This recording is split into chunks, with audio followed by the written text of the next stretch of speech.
Get the club to pop when I come up with the crop. Gotta love it or not. I'm hot from the hop to the club spot. Get the club to pop when I come up with the club spot. Get the club to pop when I come up with the club spot. Get the club to pop when I come up with the club spot. Get the club to pop when I come up with everybody. We do it. Everybody. We do it.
Oh, I was on mute again. Damn, I just did that again. Woo! I just, first off, putting fucking my guest in the loop, thinking they had things messed up. And it's me again. And it's me again, another Trap Talk with MJ, the motherfucking building. What's up with everybody, man? I'm pretty, you want to know why I'm a little bit more jazzed other than the sick-ass couple I'm about to bring on? There's so many goddamn fucking early birds in the damn building, man. There's like fucking, I don't know how many comments. This is insane. This is what I'm talking about. You guys are ready. Here. Wow. You guys are amazing, man. Shout out to everybody who's tuning in right now. Mac Lorenzo, first comment award right there to my boy Mac Lorenzo. What's up, Mac? Great Balls of Fire. D's Balls Exotic. Shout out to homie D's Balls, man. David Bark, what up? David, Adam, Year Zero Reptiles, sick ass name. Boz Exotics, Jason, the homie Jason. Jason, I'm rocking my Zoo Dreams hat. Hope you are. Shout out to everyone, man. All the early birds in the comments. Before we get started, guys, do me a favor. If you support this channel in any way, please subscribe to the channel. Hit the subscription button. If you want to make sure you're on top of every live Trap Talk with MJ session that you want to be on top of, make sure you hit the notification bell. Hit that bell. That way you don't miss a skip. You don't miss a beat. You're on top of everything. And yeah, man, drop a comment. Drop a like, drop a dislike. Give me some sort of interaction, man. I'd appreciate it. It means a lot to me, man. Shout out to the sponsors real quick. I got to, give a quick shout out to the sponsors. You already know what the deal is. For the freshest and the bestest delivered to your doorstep. www.coldbloodedcafe.com. Anywhere from the day one mouse pinkies all the way to the fucking mammoths that feed the bamb or ticks, burmese, the bigger snakes. You know what I mean? And then obviously you got them eggs. Those eggs need to go inside a sim box. If you don't know what a sim box is, visit www.simcontainer.com or even ask me, hey, MJ, what's a sim box?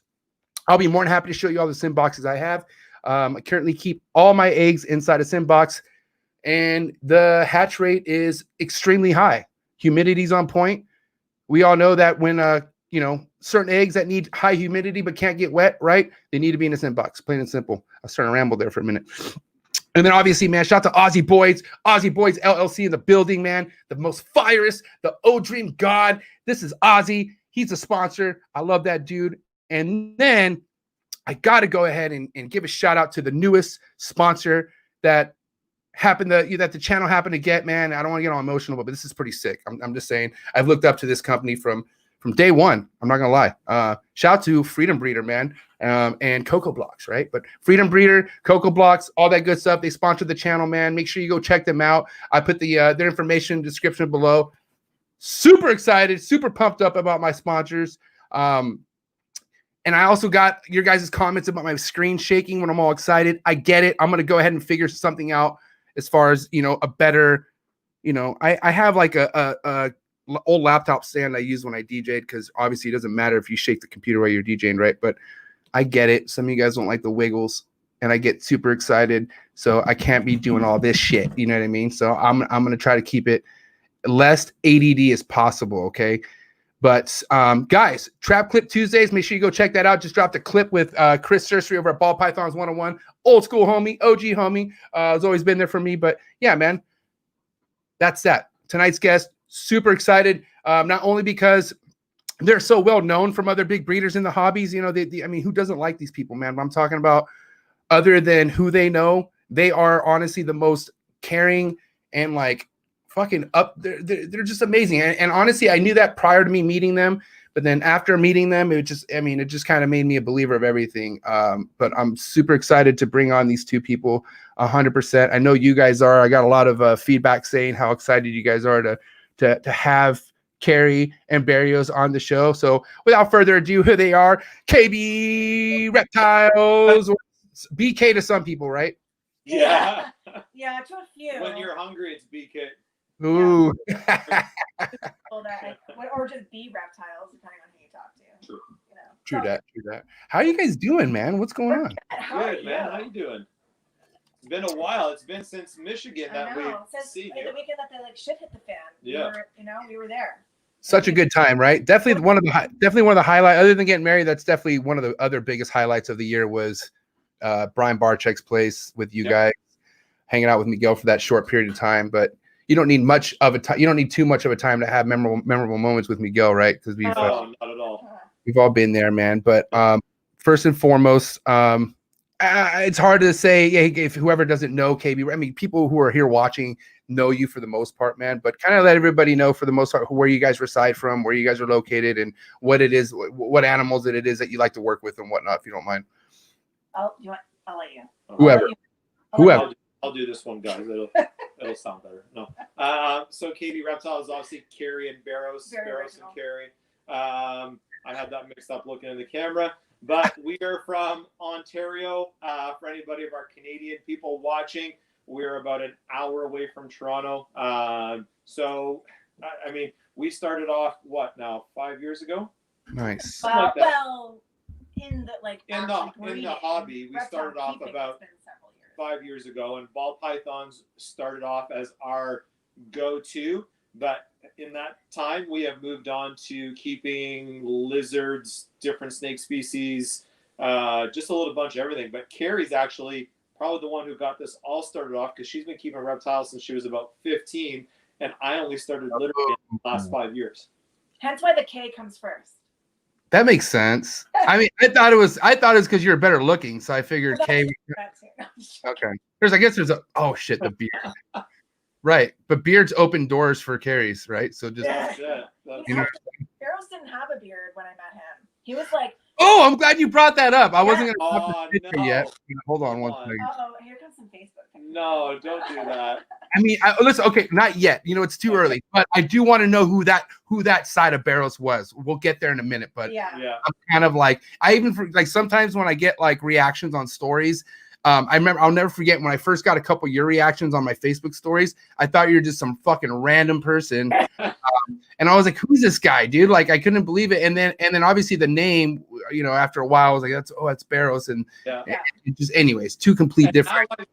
I've made it a point not to change that. Keri has asked me for years, change your profile picture, do something, and I'm like, no. You know that. So he's never had a Facebook profile picture with me in it ever. 10 years together. I know.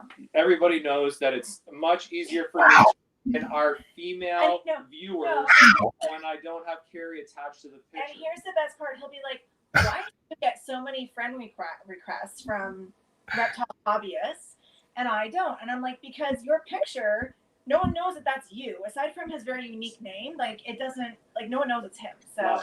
Anyways, whatever. Yeah, they're not going to find out by the profile pic that, hey, look, there's a guy I met at the. After the pandemic's over, I'm going to change my profile picture. Please. I said it right here. Trap sessions. I'm going to change it. Oh my God! All right, we're going to all remember that then. Good.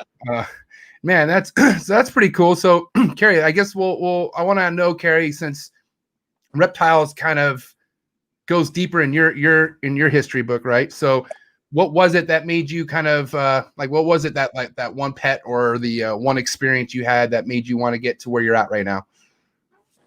Well, to be honest, I never thought ever that I would even be like breeding any sort of reptiles, let alone keeping a collection of, we don't have like a massive collection, but we have a decent collection. But honestly, I was like, Bairos got it wrong, actually. I was 12, and I was like, my very first reptile ever was a veiled chameleon. And my family was like, no, reptiles, blah, blah, blah. And I did all this research. And because I did all this research, my parents allowed me to get this little chameleon. And it was just, I had him for several years. He lived forever, or a good amount of time for a veiled chameleon anyways.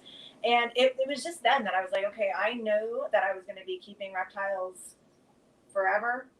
And so I kept a number of different species throughout the years. And when Bairos and I met, I told him flat out, I'm like, look, you may think I'm weird, I don't really care, but like I'm into reptiles, I'm like an animal freak, you're gonna have to deal with that, because my ex-husband was not into animals, and it just, well, he's an ex. So anyways, I was like, you have to deal with my love of animals. And so then all of a sudden we started collecting, and then we moved in together, and then a couple small collections became a larger one, and so on and so forth. But it was honestly my very first reptile ever. I knew that I was always going to be keeping them. It was just one of those things. So okay, Bairos, be honest, Bairos, be honest. Did it turn you on at all when you found out how much she was into reptiles? Just absolutely. I knew the dark side of her came out a little bit.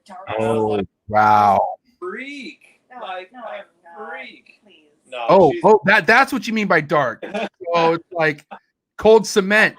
Honestly, though, it was really cool because I always wanted a scorpion. A scorpion was an animal on my list that I thought I'm going to have one day. And when we moved in together, I had an Asian forest scorpion. And I was like, this is amazing. That turned into, again, many other animals and where we are today. Yeah. So there you go. That's a cute story. Yeah, cute, right? Super cute. All right, so real quick, so I know I asked you this, but I've smoked a lot of pot, so memory's not that great. But you guys have been together for how long? Like, when did you guys meet? So we've been to. Actually, you answer that if you want. Good luck. No. Going on like 10 years. 10 years. Okay. Yeah. And you've been in the game thick for about 5 years, right? Like, as far as like, hey, look, we're breeding. Yeah, like about 5. Yeah. All right. So half the time you guys been together, you've been breeding snakes, right? Yeah. How has that changed your guys' relationship? I honestly believe it's made us much closer. Much closer. Oh, yeah. We don't do a lot of stuff without each other. And some people may think, you need that space, you need that time away. But we actually, when we're on the road, either doing like Canadian expos, or we're traveling to the U.S. to the shows in the U.S. that we like to attend, or we're doing educational stuff, birthday parties, it's always KB. And she actually gives a harder time because she's like, you know what, go and do this by yourself. But I'm like, no, it's KB, and I want the Keri with the Bairos. And oh my God, that is so. I want to say cute, but it's so. And here's the thing, and like Miguel never believes me, so I'm gonna put this out here because you know that I take a lot of shit from Miguel, and he'll be like, right? You take a lot of shit. Period, Keri. You take shit. I do, yeah, from him and everyone else. But so he'll be like, just send Bairos, and I'm like, because when was it? Oh, Arlington. He's like, just let Bairos go, and I'm like, I tried to get Bairos to go alone, and like he wouldn't. He's like, nope, you're coming with me, or I'm not going at all. So I do try, but it doesn't always work. And Miguel doesn't think, he thinks I'm lying, but I'm not. And Bairos actually doesn't go without me. So yeah, I don't know. So in short, I think that's done really well for our relationship. Yeah, it's put us in a lot of spots where we communicate really well, go through some tough spots where we're like, hey, we need to agree on this, or we need to figure this out. So it actually translates to home life that much easier. Like, we communicate about everything. Yeah, and I was going to say, too, like, for those of you who don't know, we have 5 kids between the two of us. Right. And so when we first got together, especially after we moved in, we obviously had to make sure we were on the same page with kids and all that. So I think it just kind of, like, transferred into our breeding, and we're always like pretty much on the same page with everything. So it doesn't, you know, other than like when Bairos won't, you know, pop the hatchlings, and I'm like, why won't you do this? Why are you relying on me? I get frustrated. But other than that, it's problem is you have more delicate hands. I'm afraid to hurt. I'm afraid to hurt the babies. Anyways, but it's good. Yeah, I could tell you the whole popping thing is it's a mind thing, but then when, you know, I definitely rely on my wife to do like the more rougher end of the snake. You know, for instance, me and my wife finally teamed up and like we sex snakes with probing, like we probe together. Yeah. And I was like, dude, I'm too fucking like, I don't know. I was like, I'm too much forceful. I was like, you're definitely way more delicate. And I held the head and got bit, and she was, you know, she fucking did it, and it was like awesome teamwork. Honestly, right there, dude. Yeah, shit, goddamn. That's great teamwork. I was like, oh wow. I was like, I put on the Al Green suits at night. You know what I mean? I was like, wow. So, anyways, that right there. The reason why I asked that question is because you kind of can't grow without that, right? Like you gotta. Yeah. Guys gotta, not that you have to agree on everything, but you gotta at least have the same mission at the end of the day, right? Like agreeing on what to add, what not to add, what to breed, what not to breed, what to sell. You know what I mean? Oh, yeah. So I wanted to use that example. You know, even though it was an answer, I knew that it was an answer. I knew. Oh yeah, it was. I knew the answer too. Sorry, I had to hear it from you guys. So. Yeah. Awesome. So you guys are definitely on the same side when it comes to you know, projects and whatnot. Now let's talk about your guys' first major project. I'm talking about ones that, I mean, obviously I see what you work with. There are obviously snakes that hurt the piggy bank, right? So let's talk about the first project that you guys kind of like looked at each other and was like, fuck, like let's do it. You know what I mean? And maybe it's still a part of your stuff today. Like I you guys have ultra mill and stuff like that. So I don't know if that's one of them, but let's talk about one of your projects like that you've first invested in. So definitely, like as far as recessives go, and again, it was nothing significant, like financially, it wasn't a big investment or anything like that, but it definitely. Ultramel was like our first. We love this gene. We want to work with it. We want to see what we can do with it. So that's definitely been something. And getting back to us working together and being on the same page, that's a big thing. Like you know what we're gonna try and add into our Ultramel projects and stuff like that. But I think recently is probably one of the biggest investments or projects that we decided that we were going to go for, which is like scaleless stuff. And we're still waiting on some stuff coming in from Matt Byram. Thank you, Matt. But yeah, so I think that's probably one of the biggest ones lately. But I think originally, definitely Ultramel. And we're also really, and you know, it's one of those things people either love it or hate it.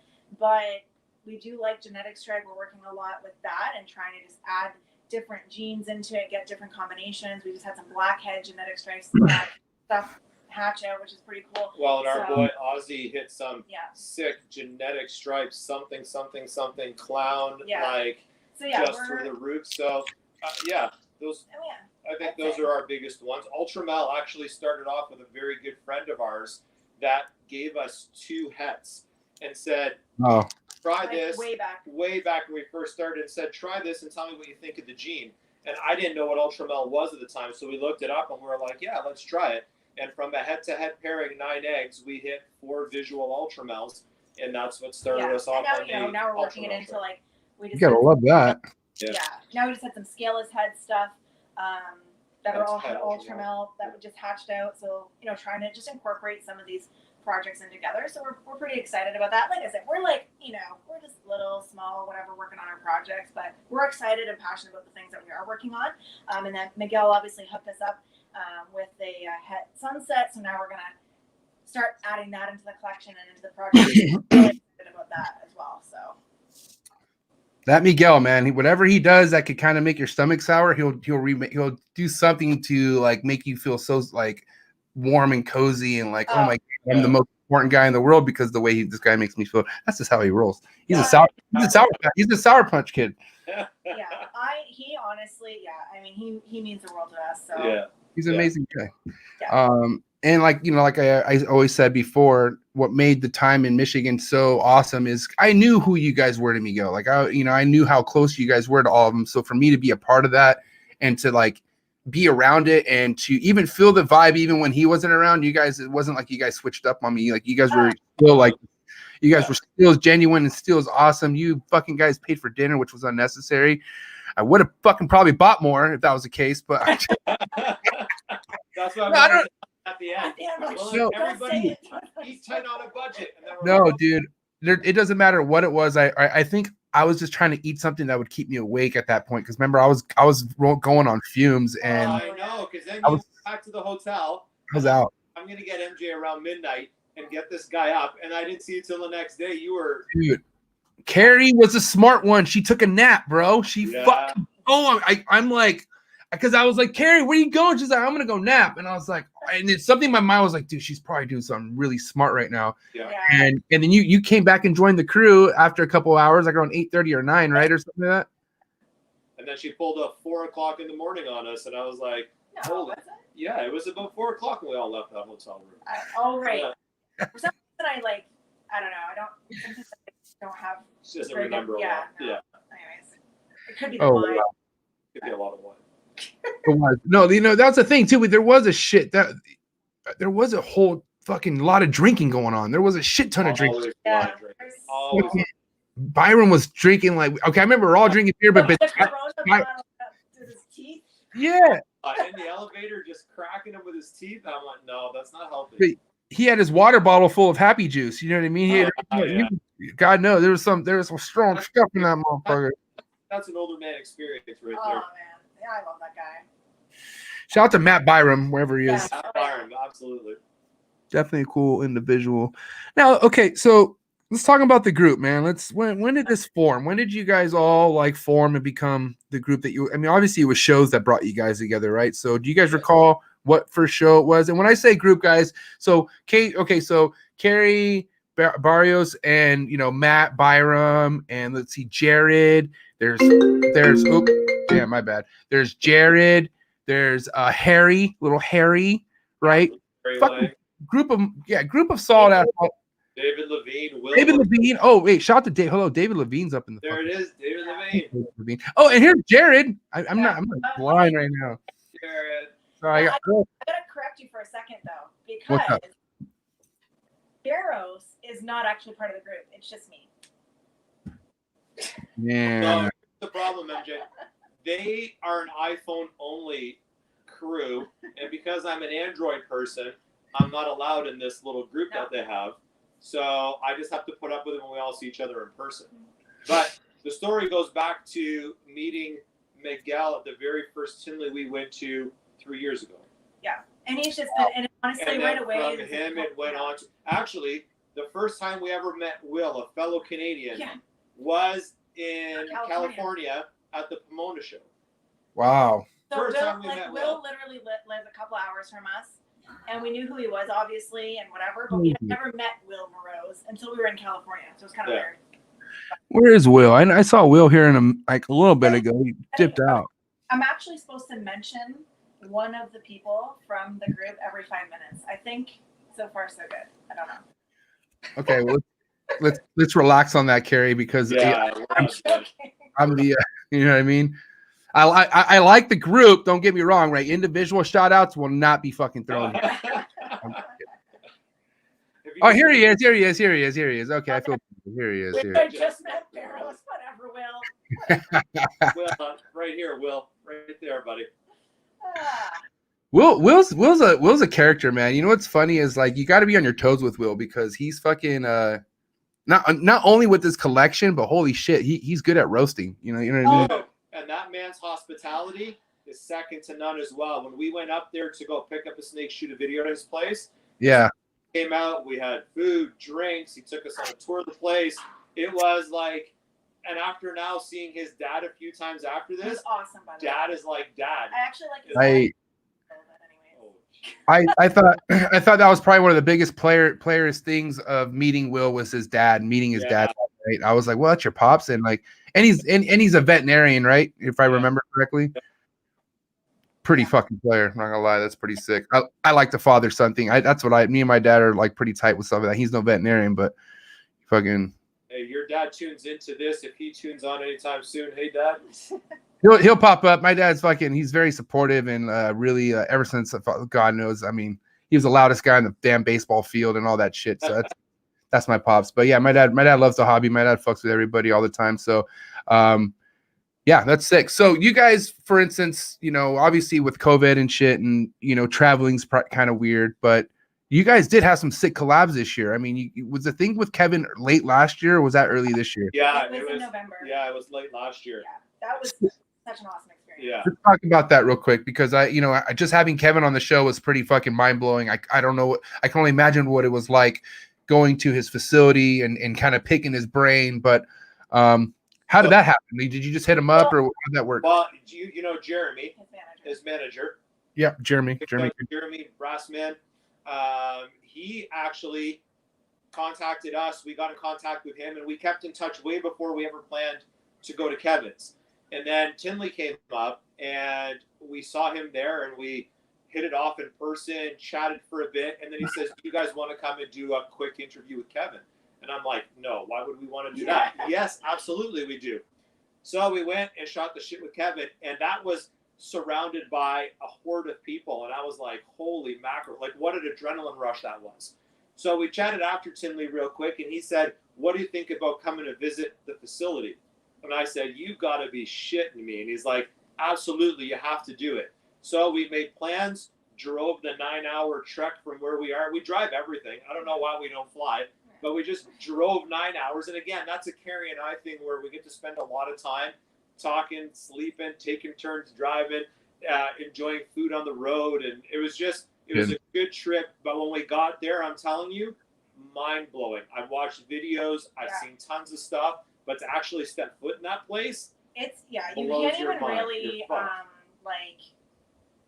explain it. Even in video, it's too much to see in 2 days. Yeah, I can only imagine because the guy's Excalibur on almost every fucking species you can think of. So I just that's why I would feel like I would need to get a hotel and I would make it like a fucking 3-day festival or something. Well, that's why we definitely want to go back and spend it because we were just so overwhelmed. I don't think we were expecting that.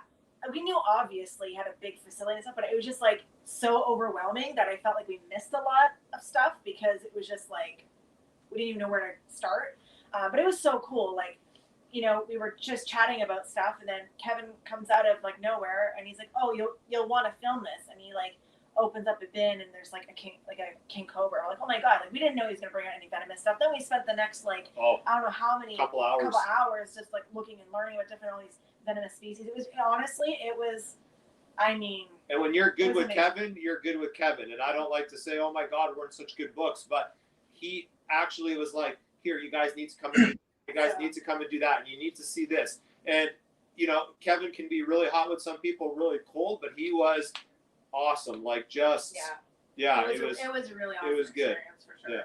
And we definitely, like I said, need to go back, and now that we've been there, we can maybe plan things out a little bit better and know what we want to focus on. But yeah, it was awesome, and we felt so honored to be able to go and do that. Yeah. So yeah. All right. So what was your guys' biggest takeaway from visiting Kevin's place?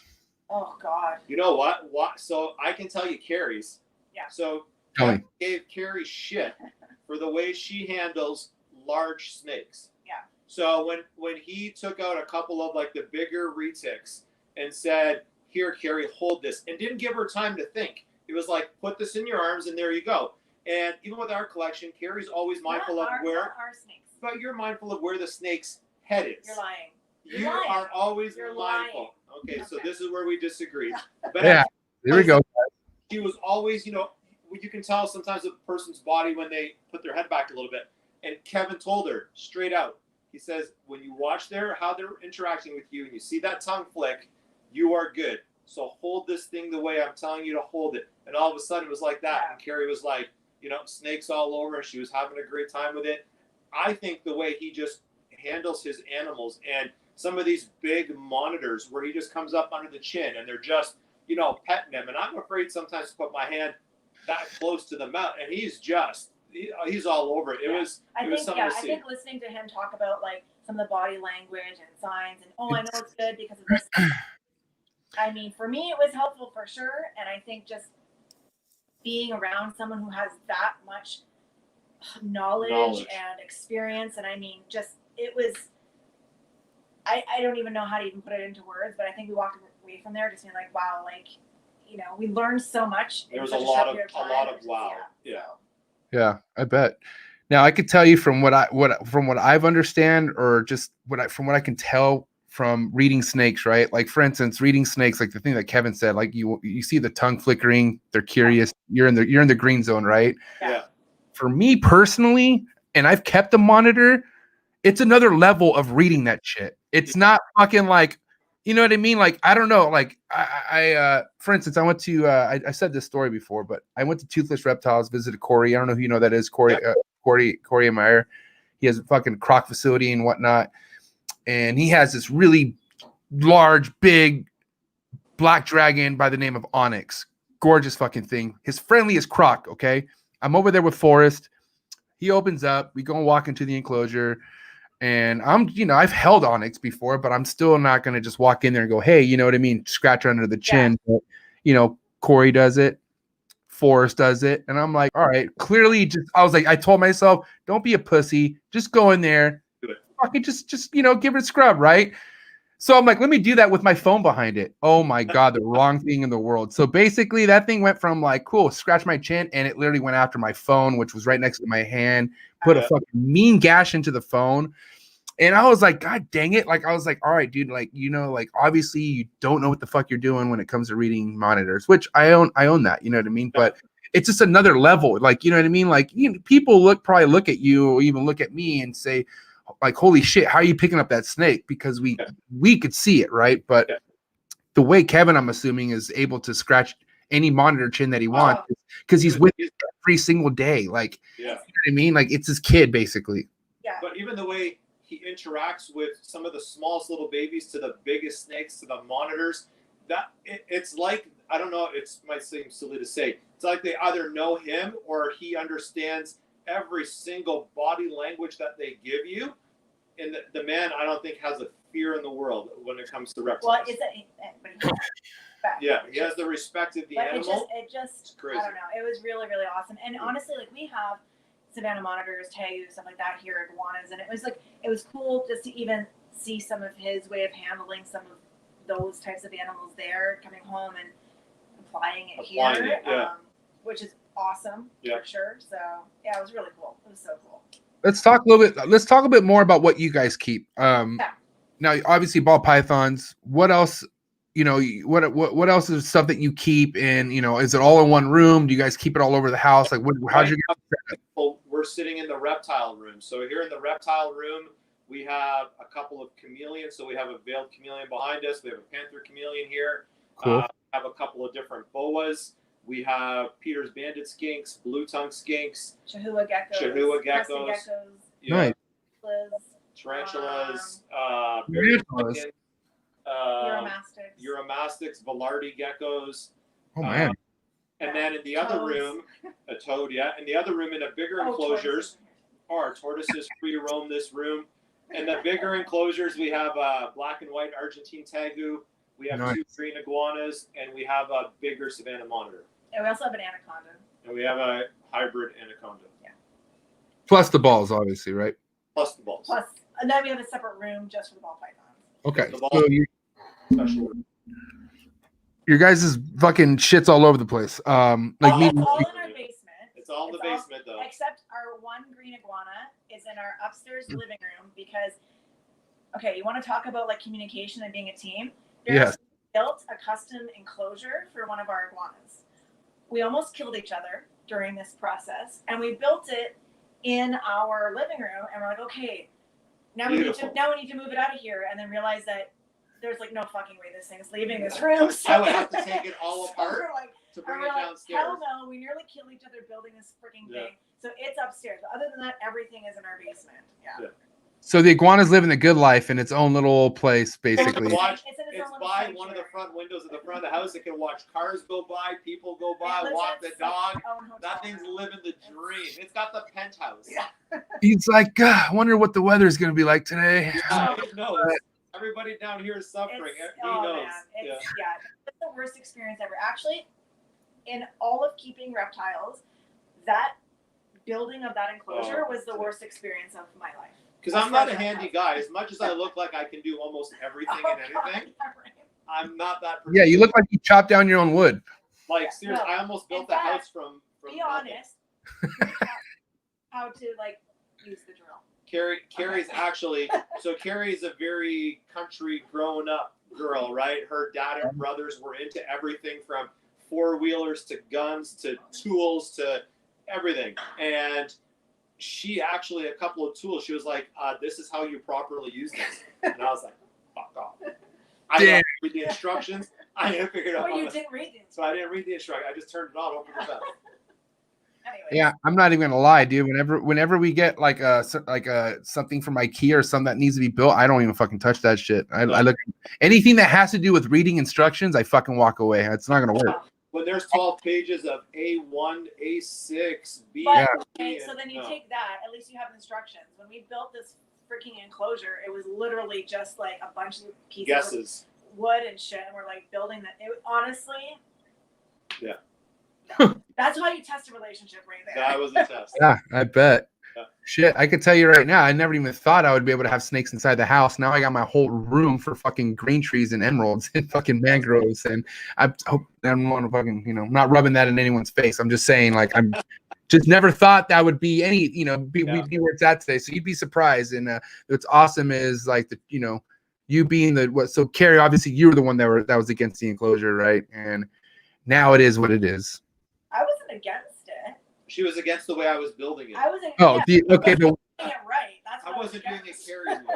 Okay, right. So, but regardless, it's something where you guys, fucking move forward. Yeah, it's all good. But the funny part is, when we first started this journey, our kids were a bit younger, and they had what was called a toy room. So it had board games, different toys, just remote control cars, things they could play with, stuffed animals. All those toys gone. They all turned into ball python racks, and it turned into a room, and then boom, that's it. Now the kids, if they have anything left, is electronic and it's up in their room. That's it. Whatever. The kids help out too. But the kids, I'm telling you, the advantage of now having teenage kids is that they come to work. So, there's all the controversy about, oh my God, do people use people to help them clean shit and stuff? Our kids help us clean shit. We do. I get my nails dirty all the time. Yeah, this ain't gonna be no free ride. You know what I mean? No free ride. Exactly. I Actually, get bit, you get bit. I'll tell you, not to get off topic from what you were talking about, but we were talking about kids and helping. My daughter, so she's 13. Oh, yeah. She's the only girl. We have 5 kids. She's the only girl. And her and I, Mondays or Tuesdays, spend the entire day cleaning ball pythons. So she is a huge help. She's a huge on board. She's on board. Oh, yeah, she is 100%. Totally on board, yeah. So I'm talking. Once she figures out that we'd actually pay her, yeah, we'd be ruined, yeah, because she does a lot of work. I mean, it's just a blessing to have a kid with some sort of motive, period, man. I mean, I feel like not even money can motivate a kid nowadays. It's like weird. It's kind of like gotta be like YouTube status or freaking TikTok status or something. Oldest, not that I'll put it out there. We have not put a YouTube video out in a while, and it's just been a little bit hectic here for various reasons. But September, we're back on track. But anyways, my oldest actually does our thumbnails and stuff for us because he's really good with all of that editing and blah blah blah blah. So we pay him to do it. So they each kind of have their own little thing. They contribute. It's awesome. So yeah. So let's rewind a little bit. Why have things been hectic? Oh, dude, you know what? We decided to hit the reset button a little bit when this whole pandemic hit. And we were at home and we were questioning what we have left for jobs and when the world was going to do this. And we thought, you know what? There's only so much of the home collection, you can show and do. We did a lot of our stuff at expos, Canadian expos or US expos. And even though we had more free time at home, we decided we'd invest that in time with the kids. And even though you couldn't go anywhere and do very much, walks, hanging out, board games. We got a puppy. Oh, that's awesome. All kinds of stuff, like just doing fires out in the backyard and just hanging out, hot tub, all the kids in the hot tub. And, a couple times Keri and I, kid-free weekends, hang around the hot tub. We're like, you want to do a video? And we're like, you know what? I miss everybody, and I want to keep in touch with everybody. And we're not gone. We're not coming back. gone. We just But need that's important. That's Yeah. what you're doing. That's creating more memories with your child, with your kids. Exactly. Bro. Exactly. And it was honestly like I love these people. when when COVID hit and everything, and so like Bairos and I were out of work for like 4 months, both of us, and it was a lot, like a lot of just stress and everything was overwhelming. And I'm like, you know what? I love our YouTube family and everything. I'm like, I need a minute just to like sort some shit out, and I suffer from like wicked bad anxiety. And I was just like, and I do all the editing for our videos, and I'm just like, you know what? I just need to take a step back a little bit, sort our shit out, spend time with the family, and we're coming back. Yep. Like our goal is, like when kids go back to school in September and everything, like that's when we're. And the funny part is, we actually shot some footage of hatchlings and clutches and pulling eggs and stuff like that. We've got footage. It was just a matter of putting it together and trying to focus where we wanted to spend our time. And it was like, you know what? We're gonna come back. We also wanted to kind of like refocus on what we want to do with the channel. So we're looking forward to a couple of changes as far as like content and different things that we want to put out there. So we're like, you know what? Let's just take the time to sort all that shit out, get our everything in a row and figure it out, and we'll come back. I love it. It's your guys' fucking deal, man. Nobody else's. You guys can do whatever you want. People have been messaging us. Like, are you guys okay? And we're like, thank you, everybody, for those messages everyone too. Checking in. And that just goes to show you like what an awesome group and a community it can be. Like people are reaching out, like, hey, I haven't noticed that you guys have been kind of quiet. Everything cool? We're like, wow, like that means a lot. So thank you. Yeah. They're fine, guys. They're fine. They are fine. We're good. I've been growing the beard. That's about it. Keri's still drinking her wine. Everything's great. Everything's great. The beard's growing. Keri's wine's good. We're loving it. Whatever. Yeah. Because listen, obviously nobody's having, other than like, some good clutches, but everyone's going through some fucking shit this year. Everyone is fucking like took a ding, dude. Everyone. It's you know what I mean? So I'll tell you something, and not to go, oh my God, I feel so bad for them. Keri got into a car accident this week. Somebody hit her, took the back end of our car out. It was one of those things where we're like, okay, we're both doing stuff. We've got the puppy. Kids are getting ready for school and all that. On her way to the gym, and she's like, somebody just fucking hit the car. And I'm like, oh, dude. Yeah, I took the back end right out. Hurt. That's all that matters. Yeah. It's just like, so much stuff going on. We're just like, just reset. We'll be back to it. Yeah. Dude, I'm just letting you guys know, like, whoever fucking makes it out of 2020 is going to be the strongest and beeziest people. I'm telling you right now, man, the Roaring 20s was a real thing. I'm telling you, we are going to be animals after this year. Oh, yeah. I'm telling you, especially people in this hobby, people are sticking shit out because, like I said, man, I've heard terrible stuff. What I've heard, obviously you get in an accident, but that's, I think anything else, you spending time with your kids, definitely not terrible. That's fucking... What a smart move. This is why I love you guys. So, but that's great. But obviously the accident doesn't help any other situation you're going through. But there's people losing their collections. There's people like going through some nightmare situations, right?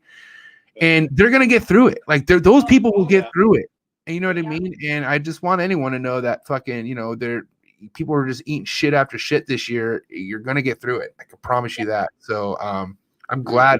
I hope I didn't make you guys talk about something you didn't want to talk about, but just hearing. I'm actually happy because I think we both kind of wanted to like good share that like it's just, and like I said, it's nothing like super bad. It's just been like a lot of little things. We're like, let's just take the time, figure our shit out. Well, even when you talked to us about being on here, I was like, we haven't put out a video in a while. Maybe he wants to have somebody on who's a little bit like more current with their stuff that's active right now. But I thought, this is a great way for us to explain to a whole lot of people. I still tune in on Thursdays for a couple of hours and see everybody and say a couple of hellos. And I'm like, it's a good way for just to reach out to a bigger audience and say, here you go. This is what we've been up to.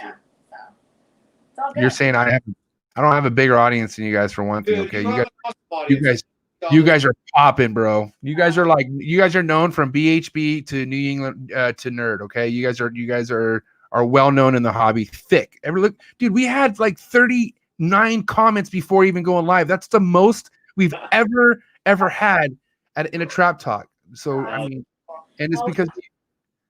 Go ahead, Right. Keri. What? No, I'm sorry. She I just- always over talking. Sometimes she just talks. I know.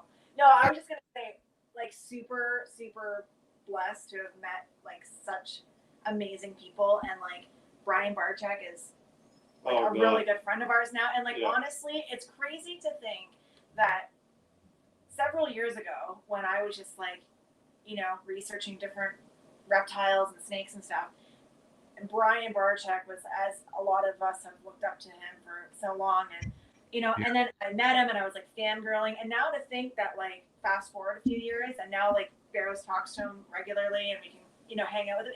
It's so Surreal. it Yeah. really is. Yeah. And we just feel so fortunate to be able to have such amazing friends in this hobby and have been able to do some of the things that we've been able to do. So yeah. What's wild is, and you'll know this the next time you'll see me, but like you guys obviously know how energetic I am, and what's crazy, and you guys literally saw me the most deadest I've ever, like, you know what I mean? So it's but I could tell you what was keeping me alive was just the surroundings. Like even talking to Brian, I had a 30-minute conversation with Brian in his office, and like that was like fuck, it felt like someone injected caffeine into my veins or something. It was just weird. I was just like so zoned in, and I was like, and it literally felt like I was dreaming. And then just being in BHB and like we were sweating, or no, being in the Reptarium and we were just sweating balls and like, who's the homie Val, or is it Val? Oh, Wes. Wes. Yes. Yes. But Val Morph, right? He goes by Valor Moore. Okay, shout out to the homie Wes. So, dude, Wes was holding a Burmese drenched in sweat, and I was like, bro, I was like, I can't enjoy the animals as much as that fool is right now. I was like, I just can't. I was like, I'm about to faint. I remember I had to go outside and get some like cold ass air, but then it was so cold I couldn't even be outside for longer than 30 seconds. Like, So, anyways, dude, when you talk about that weekend being like a little bit off or whatever, that was at the time where we're all checking our phones for messages going, be careful, flights might be canceled, the border might be closed. Can we get back? Can you get back to California? Can we get back into Canada even? I remember telling Brian, dude, if I can't cross the border, I'm sleeping here and put me to work because I'm going to be stuck here. PHB because we're going to be stuck in We're going to be stuck, dude. Yeah, it was pretty crazy that weekend. It was a crazy weekend. It really was. I kind of forgot about that. That was also the one big thing kind of like storming over my time was, could I get home? Like, am I going to get home?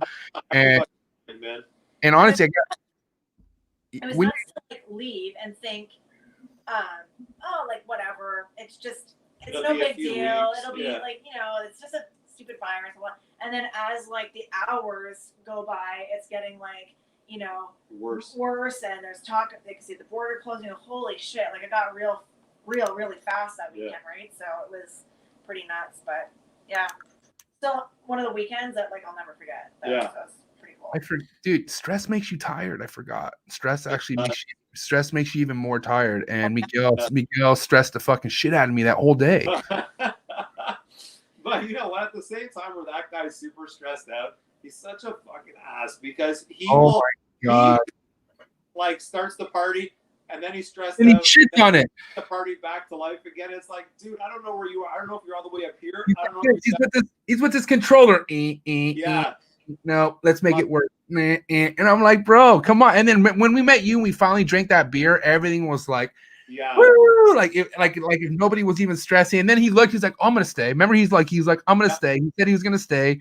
And then after we got pretty, you know, sauced at the table, then he's like, guys, I booked my flight. Remember, right? Like, as we're leaving, like, dude, I was like, oh my God. Messages from the kids, man. I gotta go. And I'm like, you can't say, Matt. Yeah, it's about the kids. You know what I mean? Like, you know, it was just a shit time. That like, you know, as far as what's going on in the country at that time was really that's when it all started. That was literally the beginning of the pandemic. That was that was the weekend. Like literally. Yeah. And so we left for Michigan on the Friday. So that Thursday was like literally like our last day of working. But just like the shit hit the fan after that. So I was so happy that at least like we got that weekend in and had an awesome time before things and finally got to meet you as much as we met. That was sick. No, but to hang out. Oh. Like we met him in California for seconds, but to actually hang out and have drinks and oh shit. and we chatted. We were in line to get drinks. I was fucked up. I was fucking fucked up. I left, dude. That was a pretty. You know what? The only thing I really recall about meeting you guys was I kept fucking feeding Keri some red wine. I gave her like. That's tough to do. But I was trying to make my way cool, even though I didn't have to. You guys were already like nice and awesome to begin with. But like, I just remember I was just like, oh, these guys people are amazing, and like, that was one of my first big shows where I got to meet everyone, and it was just like that mixed with alcohol, you kind of get overwhelmed, and like you should kind of like basically I should have just had a room there that night, and I would have been fine. Yeah. If I would have had a room there, then I could have just continued doing what I was doing. I love those shows. Like I'm like in withdrawal, as I'm sure a ton of people are. Yeah. But it's just like, Fuck yeah. I miss everyone so much. Like, you know, Was our last show Texas? our last show Like was Texas. Yeah. Dude, that Texas weekend. Or I heard about that. well, You talking about the bull riding? The bull riding? Oh, dude, what an experience that was! Guess I who still get asked today. People will see videos or something. They're like, "Did you actually ride a fucking bull?" Guess who doesn't get asked that? Will. Moran. Because he didn't ride a bull. But it's the funniest thing, dude. When you see that guy's face and he tells the story, and he looks over at Keri and he's like, "No, I just saw what happened. It's not happening. I don't know what our health care is like. I don't know how well it covers us in the U.S. But fuck that." I like this, like, dude. But he sprinted. He was with us. Me and Harry, I think, were the two guys left. Maybe Jason was there too. And we were all standing there. And then Miguel came and told us how bad that felt to get thrown off a fucking bull and land. And then we're getting Jason ready for his ride, and we look over, and Will's gone. And I'm like, damn. So I look up, and he has to go as far as you can get on the top bleachers with Keri, and he's like, no. And I was like, dude, he made it there fast. Yeah. That was terrifying to watch. It's just I don't know, man. I feel like I probably would have been like, I'm not going to do that because I have broken bones. I have so many things that I've done to prove a point and gotten hurt that I don't want to relive again. And I just feel like a bull would have been it. A bull would have been something where I'm like, I would have paid attention. I would have paid attention on how long everyone's holding on for. Yeah. And I would have want to beat that. And that probably would have ended up causing my arm socket to get fucking. Well, I know I had a good second and a half in me because I'm good for at least a second and a half. So that was good. I think you're pushing it. Oh, jeez. But Keri? Bairos is like 46 years old. So for him to like get on a bull was probably the stupidest thing. And then I'm like, shit, like legit, this like $5 bull ride could be like hundreds of thousands of dollars. $500,000 medical. It was $5 to ride the bull? $5 to ride that bull, dude. What kind of fee is that? Like the bullshit fee just to pick up the bullshit after it throws you off? Like the time it took you to sign the paperwork. It looked like he got the ink. On. You pay $5 for the ink just to sign. That's all it is. I was like, shit. Yeah, and then everybody thought I got stepped on because if you watch that video, that thing like missed me by must have been inches. Well, I think it actually did catch your jeans. You had like a muddy hoof print on the back of your leg, but it was like the jeans that it stepped on. It was that close to stepping on his leg. It could have squished something that would keep you from growing that beard, probably. Yeah, it could have. It would have stopped me from growing a lot of things. At least then people would recognize your Facebook profile. Yes, I know. But listen, to talk about a memory that will never die is that fucking bull thing. I mean, listen, that's why I say if you could make it to a show, make it to a show, because there can be crazy shit like, you know, you can meet Miguel and the crew and go fucking ride a bull, or you could meet Miguel and the crew and get stuffed into a car and get made fun of the whole time, but still be the homie. JP. Where's JP? Where's JP? Anyway. No, I get made fun of on the daily, so God. But if you're not getting made fun of or at least talking, you know, you're not relevant. You know what I mean? Yeah. That's, you know, it's so funny because he'll be like, oh, you know, like I'm sorry or whatever, and I'm like, dude, if you weren't acting like that towards me, I think there's a problem. Like honestly, so like it's what's okay. his line about the sister? Oh yeah, he says I'm the little sister he never had or wanted. Right. There you go. Wait, who said that? Miguel said that, right? Yeah. Yeah. A little sister. I'm like the same age, but whatever. Yeah. I'm sure Jesse feels the same way about him. Oh God. has to. He I has love to. Jesse. He's I so love, awesome. yeah. See, This like I is said, man. I'm telling you, the 5 years in this hobby, some friendships and some memories. I'm telling you, they're the most things that we talk about. Even though we all have our childhood memories growing up, and there's a lot of cool stories that we share when we didn't have a clue who each other were. When we Yeah. talk about the most current memories, because as I'm getting older, my memory's fading. It's one of those things where we talk about these weekends away, or talking to guys on the phone, and just Well, enjoying life. And honestly, like some of Wow. the people that we've met are like we feel closer to than people that we've known forever. So it's awesome. Yeah, man. Like, I know I keep talking about like the experience of meeting all you in person, but like just that one experience, I feel so much closer to you guys because of it. You know what I mean? Just that's only one time, and you guys done this like handful of times of meeting up and linking up and stuff like that. Yeah. It was good. It's Even awesome. to grab the shirt, like I have to put the old school shirt on today. That's such a classic shirt right there. Just so you know, Bairos, like that shirt, well, that's never gonna be duplicated. That was literally in the prime of where I wasn't taking no shit from nobody.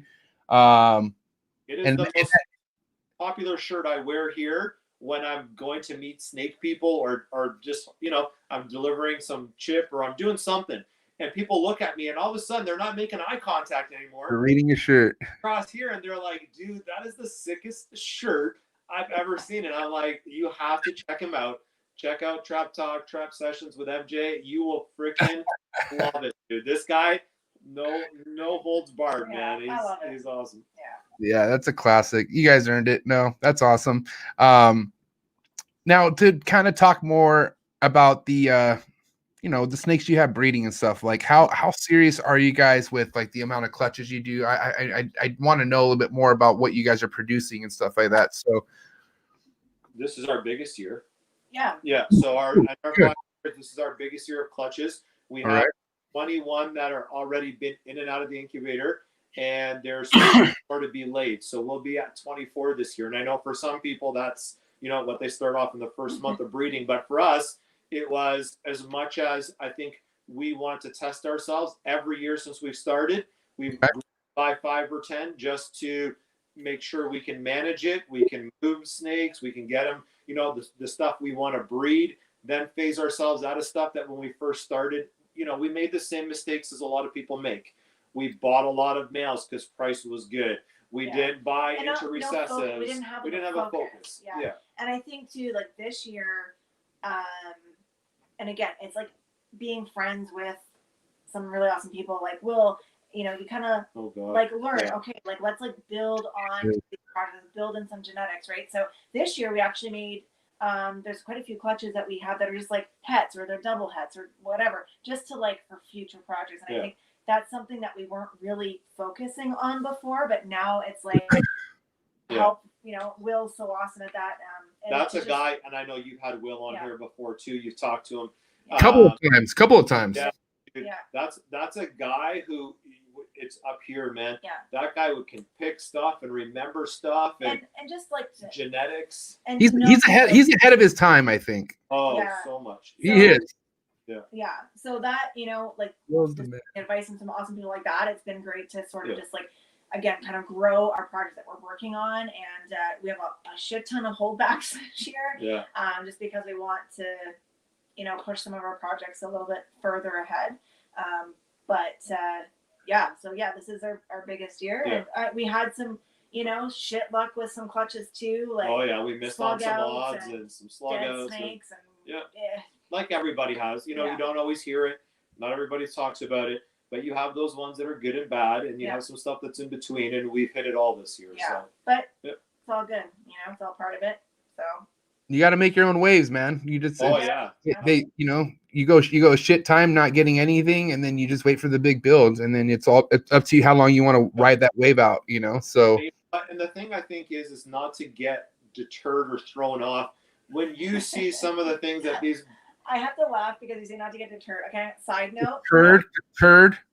Don't get like frustrated or don't let it stop you. Meanwhile, we had like a slug out clutch, and he came up and he's like, "For fuck's sake!" I started throwing eggs out the door. I'm like, boom. So get the fuck So out of let's my be house. honest, Yeah. it can be It discouraging. can be discouraging. But when you Don't watch, let it where I was stop going you. with that is, when you watch some of the big hitters out there, you watch what Ozzy's doing, Miguel, Justin. I mean, even everybody in between. You see what Nick from Renowned is doing. You see Joel. You see, I mean, the list goes on. Reggie. There's a whole bunch of guys. Billy, Will. I'm not going to say everybody, 'cause I'll be here forever. But you see some of the snakes that are coming out, and you're like, holy shit. And then you're looking at yours going, okay, that's not too bad. But you just got to keep in your mind. Fuck that. You'll get there, man. Use it as an inspiration. Listen, Inspiration. Yeah. this is what I want to say on that. Okay, if you're producing something to compare it to something else, you're what are you doing? That's like, no. I'm saying right there, stop what you're doing, because Yeah. for one thing, whatever you're producing, whatever you're looking for should be like 4 or 5 years down the road. Yes. I'm gonna make a good example right here. Check this out. You ready? I happen to stumble across some of JKR's first fucking YouTube videos. Oh boy. Okay, not only was his collection different, like his racks, which aren't what he has now, right? But he had so many fucking hets, like so many hets, bro. And like this is somebody who people look at like, oh my god, I want a snake like that. And you're on year 1 or year 2, and you're already trying to shoot for a snake like that. Yeah. Like you're not even trying to build a fucking foundation for yourself. You're trying to shoot. You're trying to shoot for the fucking stars for 1 or 2 snakes, which is going to cost you a shit ton of money. Yeah. You're going to have this much chances of actually doing it. Yeah. Versus building an army of shit. You know what I mean? So you don't even know if you can do it. You don't know if bro. Like, problems. You don't know if you can patch them out. You don't know if you know how to take care of them. You have to take steps. Yeah. It's nuts because people really think, or I mean, I'm just assuming that a lot of people just are thinking like, oh, Pompeii came from, 1 or 2 years of raising a snake or some shit, and it was that easy to make, blah, blah, blah. Like, bro, like, you understand how much time and how much fucking masterminding and patience, like patience. Like, you know what I mean? It's longevity. I'm so glad that longevity is part of your guys' mind frame and game plan now, because it has to be. Yeah. Without that shit, this ain't gonna last without longevity. That's obviously we know this ain't a get in, get out, fucking get rich type of hobby. It's not. You're definitely not gonna be even remembered as that if that's what you're gonna do. Oh, 100%. So what I'm saying is you should be excited about your heads. You should be super happy about your head. We are super excited. We're like, yes, we're holding on to 1.1s, 1.2s, 1. Whatever, or all the females. We've been told to hold on to every female that's coming out of there that is a future building project, and that's honestly what we're doing. We're learning every year. We are learning. Yeah. All right, let's ruffle some feathers real quick, because I'm sure you guys. I hope you guys disagree with me, because I know I'm somebody who's like, I don't know. We'll see, but this comment could be a smart ass comment, could be real. Okay, spiders, all his spiders. I don't know if that's like the gene. Alyssa, are you talking about the genetic spiders? Are you talking about her actual spiders army? All I'm saying is this reminds me of the spider genetic, okay? Yeah. So let's talk about the spider genetic real quick. That's all I want to talk about. Yeah. So we have spiders. I mean, and talking with Kevin, you talked about Nerd. Right. You talk to Kevin about spiders, you're getting a whole different story about spiders than you're talking to most people about spiders. But we have some breeder females that we just have not weaned out of our collection because they carry other genes that we are working with. Yeah. Can you breed the wobble out of a spider? I don't think so. I think you can. Like, I look at Brian as an example. Some that don't have any, and then others that have do. a little bit more. But, yeah. And I look at Brian. Brian told me that Brian breeds his line of, not his line of spiders, but the spiders he has in his collection. He's gotten it to a point where, with breeding over time, he's been able to see the reduction of the wobble. I don't know enough about it to say yes or no. I know with ours are not all corkscrewed. We have some really nice females that have given us some great babies. I have an ultramel spider female growing up over there. And some that of does our fantastic. spiders are like our best feeders. Yeah. People are like, they can't eat. Fucking right, they can eat, and they friggin' like. And that one female's tagged me twice. 6 months. I don't know. To each their own, but like for us, we work with it still. So we don't have a ton, so I'm not sure all the spiders, but we have a couple of spiders.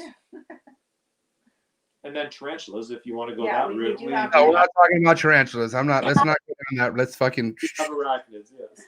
stick to snakes, okay? So, here's my thing, right? I mean, I think like pinstripe, obviously, the hobby can't have no spider, period. That doesn't make any sense. Like the spider gene itself has done so much shit to combo. yeah. So, spider could be definitely used in a good way if you know what you're doing with it, right? Yeah. Yep. And then to each their own. Also, if a spider who can't stop wobbling in circles in one motion doesn't bother you, and you think that's cute, and it eats, it drinks water, it sheds, it's kind of like a scaleless. You know what I mean? Like it's like that's a unique taste. Yeah. That's cool. So I mean, I don't know. I thought, I mean, I'm pretty sure, wasn't there people who were saying like spiders should be not even bred, period? Like they should be banned, right? Was that what that was? Yeah, we're part of some groups where as soon as spider things come up, everybody's like, they should not be bred. It's a deformity. It's a this, it's a that. And teach his own. I never, and I think that's one thing Keri and I appreciate. We never get into serious debates or discussions because you're not going to change everybody's mind. If you want to have a civil conversation about it and you want to talk about it, I'll tell you our viewpoint. You tell me your viewpoint. We'll shake hands, smash a beer, and we're good. But if you want to tell me that what we're doing is wrong and it's all this and it's all that and whatever, you go your way, I'll go my way, and we'll see you when we see you. That's it. Like, I'm not using the spider to make our friendships or break our friendships. If we can have civil conversations about it, you believe what you believe, because if we want to do that, we can talk politics, we can talk sports teams, we can talk whatever, and it goes on and on. Yeah, at the end of the day, it's not really killing anything, or it's not really like, it's not affecting in any way. It's just it's a different snake. You know what I mean? Yeah, I don't know. I don't have any. I honestly think it's a bit of a shame that so many people have that like negative viewpoint on it, because it is a gene that I like what it does to many projects. Like it has, it can do some really cool shit. And like I say, they all like. I don't want to say too much because girls will get mad at me. Give me the side eye. Please. Actually, Keri and I have never had this conversation. Like, I've never seen her talk about it too much because we don't. We have spiders. I like them. Yeah. I don't really care. Yeah. There you go. End of story. That's it. Shout out to all the spiders lover out there. Yeah, they're cool. Like we don't have a ton. No. For certain things, I like what they do. So yeah. Well, there's that. So now, when it comes to feeding your guys' ball pythons and stuff, you guys are frozen thawed, right? Or do you guys go live? What do you guys do?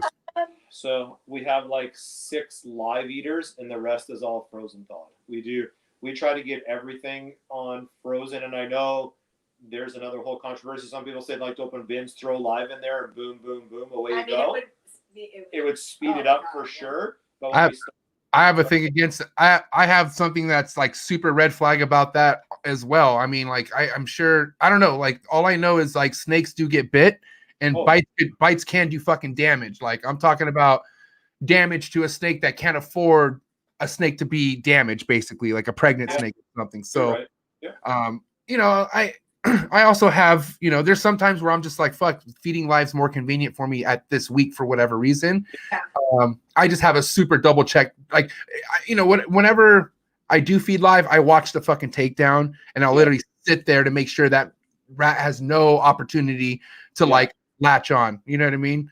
So I always that same question. You know how people say sometimes you throw it in and it saves time, but then I hear the same person say, I stay there to watch to make sure that everything's safe. You're not always saving as much time. So it depends on how big the collection is and how much you're feeding. But I mean, it's not like we have like thousands of snakes or anything. So and since Keri doesn't feed it all, it's just my time being spent. Yeah, so you can take as much time as you want. I can take as much time as I want. I get to watch stuff on my phone. I get to wiggle rats in front of snakes. Don't feed them. Don't feed ever.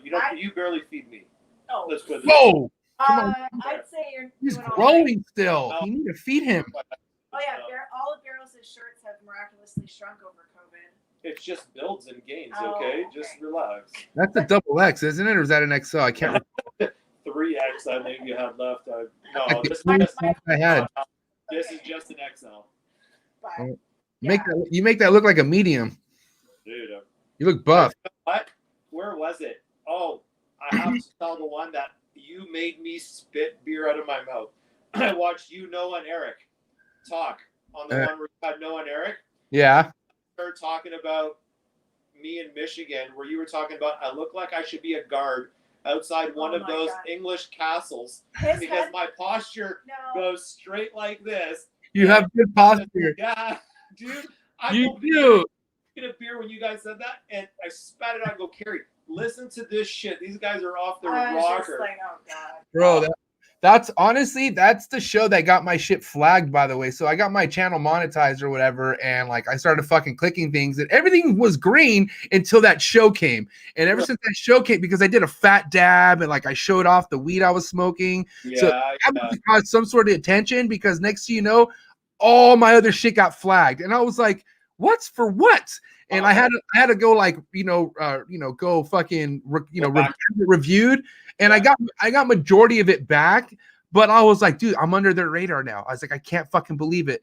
But dude, I was blitzed that show. Holy shit. If you want to see me smoke a shit ton of fucking dabs with Eric and Noah, go ahead. You guys were having quite the time, man. I love that episode. I got lit. My favorite, not just because those two guys are the shit, because I love both of them, but it was a lot of good conversation going on. How on point was I with the posture though? I get people that tell me, dude, you look like you're so tall. And I'm not a tall. I'm just over 6 feet. But people think like, you stand like this when you walk around. And you guys said chest always looks like it's puffed out. And I'm like, it's nothing I do. I don't know, man. You're like you're 6'1". I'm 6 foot, and you're taller than I am. So you have to be taller. I'm just about 6'1", so just a little bit taller. Yeah. All right. Keri thinks I'm taller than 6'9". No, I'd take a measure and figure it out one day. Oh shit. Yeah. So I want to talk about the 6 snakes that are on live though. Okay, so these snakes that are on live, are they adults? What are these snakes? Yeah, so I have a pied head ultra male female. Okay. Live, because the person I got her from is a live feeder. So okay. It's live. I've got a GHI head genetic stripe, because genetic stripe is one that we like.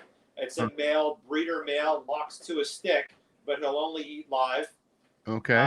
I've got an ODYB het pied breeder male that I need him to lock up with a few girls, and he'll only take live. I had a Mystic Potion girl that I just recently sold, but she was a live eater. So just they're important enough to me where I can't give them enough time to try to phase them out. I've tried, and I normally have a really good success rate because I scent the room with that smell, and normally it's quick enough where if I open the bin and throw a frozen that's really warm or that's dried off a little bit, I can normally get a live eater to pick that off real quick, and then I'm good. Like my room is not huge where when I scent them in there and I'm warming them up, flying them out, that room really smells like rats. And I've got snakes at the front of the bin that are just ready to, I can't even get the bin open sometimes before heads shoot out. So I have a pretty good success rate with changing live feeders to frozen thawed. I'm pretty sure I could get at least 1 or 2 out of those 6 snakes to eat. Oh yeah. Frozen thawed. Yeah. Okay. I don't know if you've done this already. Like you've obviously, have you done pre-killed where you kill it right then and there, and then you try to do the offer, right? Yeah. Yeah. How many of those snakes would eat 2 rats? Like, so like, what are they on, a small rat, or what are they on, a small medium? So I've got some of the bigger females on mediums. Okay. The grow up females and some of the breeder males on smalls. So how many of those, if you were to give it a smaller meal than usual, would take back-to-back meals? If they, like, let's say 2, I mean, how many of those would actually take 2 meals, you think, honestly? I think the breeder females would. The males don't. Normally with a small, that's it. They're done. I've tried to give leftovers sometimes because sometimes my math is off. I don't know if it's the beer, and I have leftover snakes. So I'm like, shit, or leftover rats. So I'm like, here, let me try to refeed a male I want to grow up a little bit, and they won't have it. But I give it to a female, they'll take it. So what I've done before that's worked is I've knew snakes that would eat back-to-back meals. So basically what I would have to do is I would feed it the first one a live meal and the second one would be a dead meal. Yeah. And then actually, I've heard that before. Yeah. And then what's crazy is I don't know what it is, but it just kind of, and then obviously, and then also what works too is if there's not too much light, like meaning if there's like, if it's kind of like for instance, I use paper, right? Yeah. So what I'll do sometimes is I won't even move the snake. Like I'll see the snake's head under the paper. Yeah. And then, you know, that's when I'll pull and drag. Yeah. It's tedious, but I swear to God, you could get those snakes on frozen thawed. Yeah. You know what I used to do is I used to feed earlier in the evening and leave the light on. And then I realized too, Cusco made a point of it in one of his videos, feeding when the room's a little bit darker or around there, at least enclosures. So I have different lights in the room and I'll shut off different lights just to darken it up a little bit. And the response got much better when I did that. I mean, it's crazy. I mean, you gotta I feel like, you know, the whole switching thing, it's just not as hard as people like to mentally think it is. It's just tedious work, and little by little you could get like, there's even snakes that won't take frozen thawed on the first round, but if you wait like an hour, they'll do it the second time. There's just so many different methods you can do. So if you're really gun-ho, you know, because for instance, how many customers would prefer a frozen thawed eating ball python versus a live eating ball python? And that's one of the reasons why we stuck to it, is as we start to build a client base, everyone asked me, is frozen thawed eating frozen thawed? And I'm like, yes, perfect, because I only want it if it's frozen thawed. And I'm like, there you go. So that's why I do it that way, because it's hard sometimes to sell live eaters. Unless it's a breed or something. Yeah. That's gonna matter, but yeah. I mean, dude, these animals, man, they're just, you know, sometimes they just got to be worked differently. You know what I mean? So it's the more you're geeked out over them, the more serious you want to do it, the more you'll come up with methods and ways. Pretty cool. Yeah, I will say that. So, you know, we were talking earlier about your clutches, and you didn't hit. There's some odds you didn't want, right? Some odds didn't go your way, right? Right. Did you guys have any clutches that didn't incubate well, or anything that went sour on you, or any fucking Yeah, we had two for sure. And we knew when the female laid them. Like I have one, and we did a video on it, but we just, again, haven't put it out. But the eggs were a different color than I normally seen them. They weren't quite yellow. They weren't quite white. They had veins. They had veins. The eggs just looked They like just shit. looked wrong. You know, were they greenish, like the... almost creamyish, like So Yeah. they weren't yellow, but they weren't white. Some were like a creamy, beigey color, but we could still see veins. There was an embryo, and we were like, "This is going to be a 50-50 shot." So we bought close, and our incubator has a glass front and a light inside, so we didn't even have to open it too much. We could really see inside. And as the weeks went on, we were like, "No, there's one that went moldy. There's one that's gone," and the whole clutch ended up. And it was like done. lavender G stripe, so that was unfortunate. But I mean, that same female though last year completely slugged out. Yeah. So now we're like, I'm questioning the female that's laying those. Has sired viable clutches. So I think the female, I don't know, maybe I don't. And then I had another clutch where 7 eggs, 6 slugs, but 1 baby.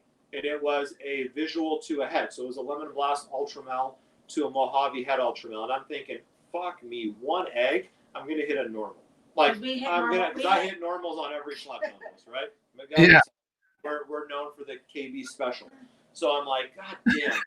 And all of a sudden this baby comes out, and I'm like, this one. There it is. Yeah. That's the one. We were excited about that. We were excited about that because I was like, we're going to hit it. And that one came out, and we think it's the all-gene animal. It's going to go through a shed right now, so I'm hoping that. Ultramil Mojave Lemon Blast. Yeah. Right? Yeah, that's what we think. That's what we think. So if anybody's watching that knows for sure, we believe that's the... It's for sure Ultramel. It's for sure a Lemon Blast, and it looks 100% like Mojave. I don't know. People are saying by the way the alien heads are and the way the pattern on the aliens that there'd be Mojave in there. We're excited about at least like it would have been nice to more than one, but I'm glad. I can't believe how on point MJ is. I know. I brought that up out of nowhere. This is not a planned like, okay, we're gonna talk about this snake, bro. But this you pulled that. Look at you. Yeah, but see, that's just because you could never do that. No. I could. Oh, stop. Listen, I don't bring on just people I don't care about. When I bring people on, like there's already shit I want to talk to them about. Obviously, that snake something I wanted to bring up. I had it right here in the roster, so I already knew where you were getting at and stuff like that. And it was you literally opened yourself up to that picture. Oh so yeah. Great job, man. And really, really amazing snake. Let me just say that's a fucking banging ass snake. Yeah. And we got into some hypo stuff this year, so we hit a GHI hypo, and for not everybody, it's wow snake. For us, that was one we were going after because visiting Miguel's place, he has a GHI Mojave Ghost hypo that I fell in love with when I saw it. It's a famous snake. I want to make that snake. So this was step one. I could buy it. I know guys who have the ingredients. I could just put it together. But I'm like, I wanna make it. Yeah, so there's something like lightning pines, for example. Yeah. Like we have that project on the go. But literally the only reason why we even are working towards hitting a lightning pine is because 6 years ago, we were 5 years ago, whatever, we were at a CRBE, and my son, we were at Mark Nandek's table. And my son was like, "Oh my God, I love that snake. Like, I want to make that." I'm like, yeah. So literally, it's just a goal because we said to my kid that we can make this someday, and we haven't hit it yet. We're on it. We're close. We're Close, but it's the longevity. I'm not in a race to make it. But it's cool though to see. I'm gonna make it. But it's a kind of a cool thing, even for the kids to see. Okay, you want to make this? Here's the steps. Here's what you got to do. Yeah. It's not gonna happen, unless you. I mean, we didn't start off with just getting. A visual to a hat, or you know what I mean? So we started off with 2 heads from an unknown source, and we were like, "Oh." But it's kind of a cool thing to show them, right? So. Oh yeah. They will hit one. Yeah. That is definitely heavy on my to-do list as well. GHI is the one gene that got my all fucking heart racing and all excitement to be in the hobby was the GHI, and just like you guys, I saw Miguel's GHI Mojave hypo, and I was like, oh, I fucking got to make that. So I'm actually on my way to be making a super GHI version of that. So So this my snake is it's in shed obviously. So this is basically what the hypo will look like if you actually have it. It makes it look, it literally makes it look like the damn snake's in shed, but it's not. So I'm literally probably a one project away as well from getting that, and I can tell you. And for a guy that not ball python, you do a lot of other stuff. To see some of the ball python stuff that you're doing right now, well done. Thanks. We give you kudos for that because it's fun, nice stuff. Well, because to be honest, Bairos, in the beginning, I shopped to 60 ball pythons very quickly, and as soon as I started following people and talking to people, and they're asking me, well, what do you want to make? And I started to figure out what I wanted to make. Turned out a lot of snakes I had weren't the snakes that I wanted, that I could have made with the shit I wanted to make. It was it didn't make sense. I didn't even know, I thought an albino and a pied would make albino pieds. I had no idea I'd have to wait for fucking heads and all this other stuff. Yeah. So I was way in over my head basically. So I had to fucking get smart. I sold half my collection and then used the money to buy specific stuff that I wanted to keep, but then kept my collection at around 30, 40 ball pythons, no more. And then waited 2 years, almost 3 years, and then now the shit that I'm making is stuff that's making me so excited. And it could even be the most basic. To me, it's quality. If the snake's quality, there's no basic in the snake, period. Quality is what sells. Quality is what quality what gives you likes. Quality is what gets you followers, and then quality is what gets you a fucking paycheck. I'm telling you right now.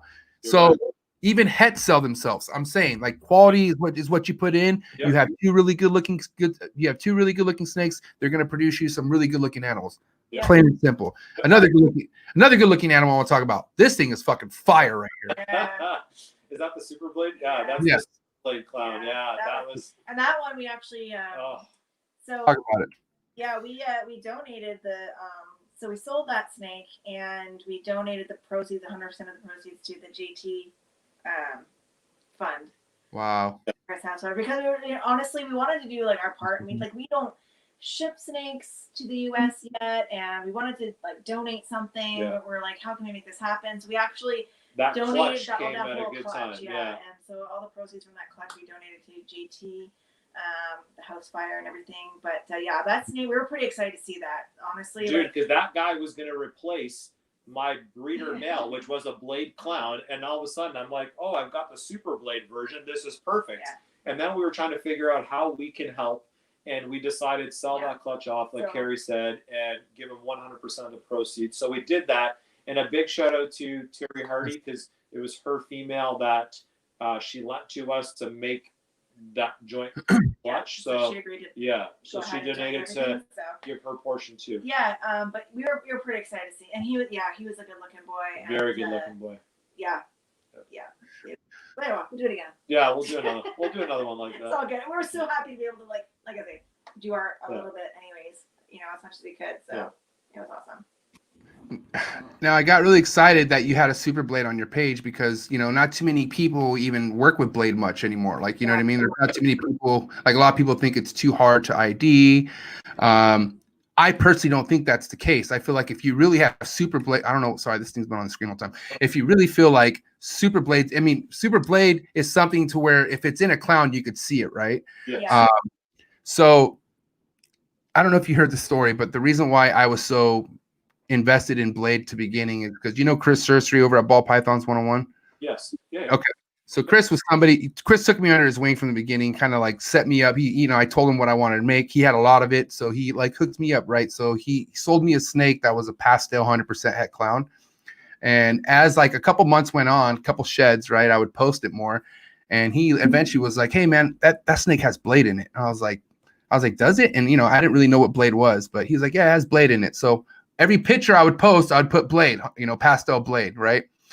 And back then there was people who like they monitored every word I was saying. They were ready to comment, right? So there was one individual who went from commenting saying there's no blade in that snake to literally meeting me up in person and telling me how I'm getting bamboozled by Chris Sursery, how none of his stuff has blade, blah blah blah. Very weird stuff, right? This is like just I don't know. It was just a different.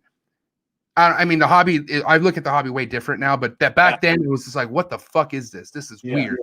Anyways, I was so just gun ho that this snake had blade that I inquired a blade clown from Miguel. Shout out to Miguel. So I got a blade clown from Miguel, and I waited, and I bred the pastel blade to the blade clown. Yep. Right, and I only hit one clown. Right. And what do you think I hit? You hit the blade. Yes, there it is. That's the one right there, dude. Is that? I mean, is that not a super? I mean, yeah. Right. Yeah, I think so. I ask Will. Yeah. That's what we do. Where's Will? Will's a real honest individual, which I love. That looks awesome. That looks awesome, dude. But anyways, that was a reward. You understand how much that felt to fucking just smash that and It's so exciting. That's what and honestly I would feel like whatever gene or project you're passionate about, no matter what that is, do it. Let that drive you. And when you hit, I don't care what it is, and you hit it, and it's just like, we haven't even produced anything like crazy, but for the things that we have, it's so exciting. And it doesn't get much better. Dude, we got some homies in Cambridge over here, some guys that, we work closely with. And when we hit snakes, we all send pictures to each other. We're like, oh yeah. And some of it's just like, oh yeah, okay. But we're excited about it because it's cool looking stuff. And we're like, and it doesn't matter if you've been working towards a project or this is what you're passionate about. Who cares what, in my opinion, work to what you're passionate about. Don't try and just chase something because so-and-so is doing it and you want to try and, get there. If you're passionate about that, then fine. But stick to what you want to work with. You know what I mean? In my opinion. You gotta understand, certain genes don't work for everybody. You know what I mean? It's just because that person didn't have luck with it, what makes you think that you won't fucking do something with it? And that's just it. And that's kind of our take a little bit on genetic stripe is still obviously being worked. Like I said, Ozzy's doing awesome stuff. But there's a lot of people that when we post genetic stripe stuff, they're genetic G stripe. But I think there's a lot of potential with it. And we're let's try and put this into it. Let's try and do this. I wish I had a picture to show you. The baby is going into shed right now, so it wouldn't even be worth it. But we hit a blackhead clutch. That's blackhead het red exanthic genetic stripe, and I think a blackhead lesser het red axanthic and pastel in there too. Yeah. Genetic stripe. These two animals Yeah, they look look awesome. sick. One is a charcoal color. It just looks amazing. It still won't be everybody's favorite, but I look at it and go, wow, I love this thing. Or even like we GHIG stripes this year. Yeah. Like that, they like turned out really awesome. Yeah. So like I say, like we're trying to add a little bit of different things into it. Again, kind of working towards like. Oh shit! I don't know. Should I answer this? Oh, Ah, answer you that gotta one. answer You gotta answer that. You are on Trap Talk with MJ. Hey, so I'm out here drinking, right? And I'm looking at my phone. I have a little bit of a problem. What's the problem? Why would you have Keri on your live feed, bro? Oh shoot! Jeez. Like, let me tell you right now, like, Bairos, I love. Dude, Bairos is like the homie. He's one guy I respect. He's honest. He's a real person. But I have a thing with people that are just not real, you know? And, I mean, yeah. I just had to complain. I'm sorry for calling in and ruining them into, like, your time. But seeing that Keri's on there, not only am I, like, grossed out, but I'm a little upset. Were you the first person who disliked this so far? Because I do see we have a dislike. Yeah, I saw that. It was me. I was the second one. Anything else you like to say? I love you. Okay. Keri, Hey, I love you, brother. MJ, I love you. Bairos, I love you guys. I love you. Get an Uber, please. Don't drink and drive. I will. oh my God. I didn't have to answer that. No, you know what? I knew exactly like what that was going to be about. As soon as I was calling, I'm like, yeah, he's going to complain. So I knew. When that guy called, so we did a video actually where we cut a clutch and he called us during that. And I was like, dude, my odds are so bad on this. I need some of your luck. Help. Rub this off. It didn't help. So I told him, if I don't hit one visual in this clutch that I'm cutting right now, I'm sending them to So, you. and that just So goes, he's getting a whole bunch of shit. but that's another clutch actually this year that we're really excited about it. It was a het red axanthic, het ultramel. Nice. I mean, again, we use the lemon blast ultramel male. Which we know it. He's a visual. Yeah. And there was eight eggs. Yeah. And not a single visual ultramel. So we're like, Which tells me that female's not 100% het.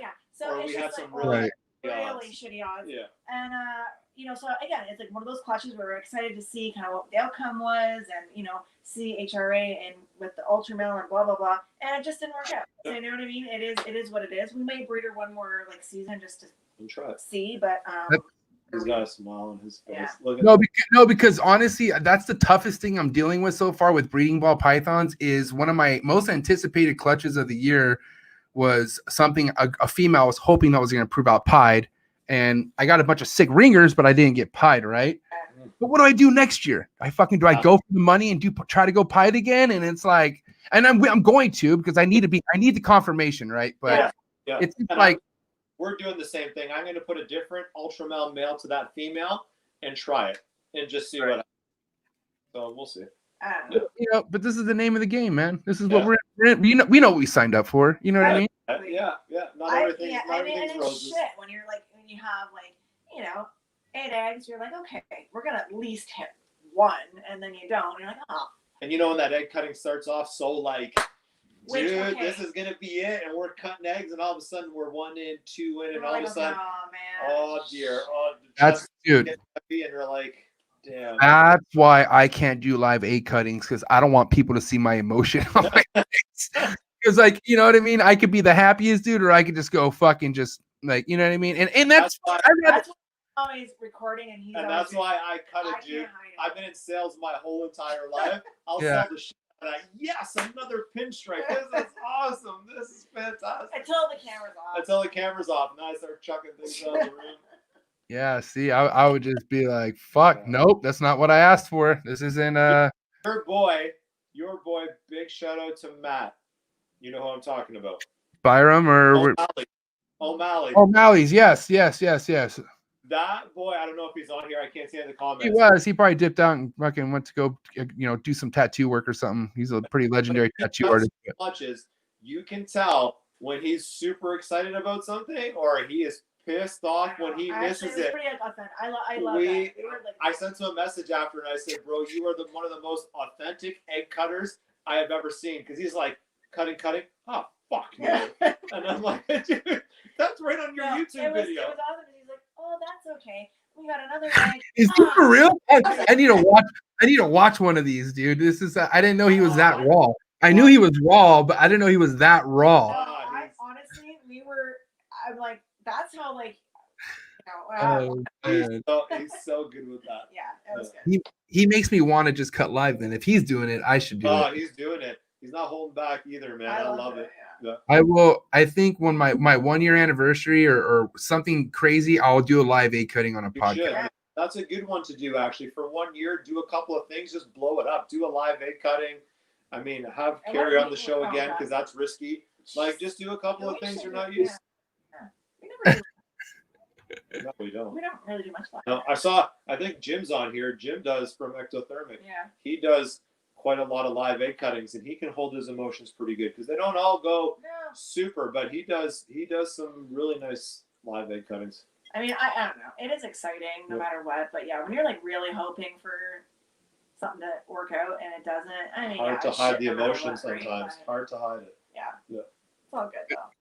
I think that's why I had to get into a different species because I needed something to more rip my soul out. Like, you know what I mean? Like, like missing a combo wasn't enough for me to appreciate what I was doing. You know what I mean? Yeah. Having a damn snake die in an egg, like trying to breed chondros. You know, I'm not trying to just be chondros, but being let down like that is the biggest rude awakening and like humbleness. Like now, like honestly, I keep saying this. Breeding chondros is my dream, but if I keep failing, I would still keep them because I love them. I just love looking at them. I can't say that for ball pythons. I have a lot of ball pythons because I love what I'm going to breed with them. You know what I mean? Like, you know what I mean? If it came down to pets, I would have maybe like 5 ball pythons at the most. You know what I mean? But that's what made me realize, like, okay, listen, when you have an animal, make sure you really have it because that's something you really want to keep. Like that's something, you know, like there's no guarantee of whatever you have breeding, right? Like, you know, God doesn't say, oh, male and female, guarantee you're going to get stuff. That doesn't happen. Like there's so many things could happen to where snakes won't breed, right? But that's what, you know, a lot of worst case scenarios, a lot of best case scenarios. But all I'm saying is, you know, this hobby will eventually get you in a position where it'll make you just appreciate that you have an animal or make you appreciate that you're keeping shit that a lot of people don't have the opportunity to do. You know what I mean? Even though when you talk to people who are out of the hobby, who are not reptile people, and you start to explain that you have a 4-foot lizard and a 6-foot this and that and whatever else, people are like, oh my God, that's crazy. So, you know, people don't know a little bit about our boa collection or about the fact that we have iguanas and tegus and savanna monitors and stuff like that. It's just something that we really enjoy, the intelligence of some of those animals. Like my savanna monitor, the big one that we use for educational purposes, that thing when you talk about seeing a tongue flick and you want to see a movement, and this thing's puppy dog, like you put it on your shoulder, eyes closed, you pet this thing, it falls asleep on you. I take that to parties, kids have a blast with it. But I love the animal for the animal that it is, how smart it is, how you can clicker train it to come after treats. And it's cool to give that opportunity to people who like just aren't around that. Like for us, we're like, oh, like, you know, Savannah monitor. But for some people who just don't have the, like, they're not around that ever, and to see the appreciation for it is pretty cool, for sure. I think that's probably the biggest reason why I want to keep animals is because I like to see the reactions on people's faces. Because I remember my reaction. Like I remember when I I always talk about my Uncle Lloydie, rest in peace. I always talk about my Uncle Lloydie and like that's what inspired me to say I'm always going to keep animals to the day I die. It's because the way I saw him, like it was just like, okay, this isn't normal. You don't see this shit anywhere else, and I want to be a part of that. You know what I mean? The extra part of keeping animals is what I got brought into, and never left me. You know what I mean? And but it's also good to just remember at the end of the day, because no matter what, man, I feel like it's a route to, having a lot of animals is work, and it becomes work even though you love doing it, but it can make you almost become complacent where you're just like, you forget what you have, and you need that excitement to keep you going again. Does that make sense? Yeah. And that's we get that excitement, from doing like these educational shows and stuff like that, right? You see that, like I was just saying, for us, we're like, okay, like here's our boa, and we're like, we see this thing all the day. But to see that excitement and that like interest and the like the whole The questions. Yeah, The questions that brings, people have. ignites that excitement. I forget those questions when people say, "Oh my God, like, what can it eat? Where does it come from? Like, how big will it get?" And those are some things that you just those like standard things that we deal with every day, but like you take for granted sometimes. But then you're like, "Oh yeah," so you have to be on your toes. You have to know what you have. You have to appreciate it and take care of it. It does make it exciting when you can, especially like I love when we take animals to a show and kids or adults are like nervous, and then you see that like transformation from somebody being afraid to now they're interested to now they're like wanting to hold the boa and now they're carrying it around, and to see that transform and then they're excited about it. That's like wow, like that's our biggest takeaway. Like, that's freaking amazing, right? So it's for instance today I had my cousin who moved back over from the East Coast. I got to meet her 2 kids for the first time.